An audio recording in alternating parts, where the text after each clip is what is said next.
As winter sets in for most of the Northern Hemisphere, international traders are snapping up heating devices in East China's Yiwu city, widely known as the world's largest small commodities hub.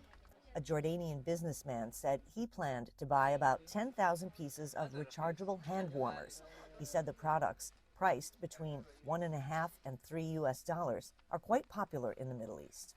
One local factory launched a heated table mat with a digital display of the temperature, which has become an instant hit.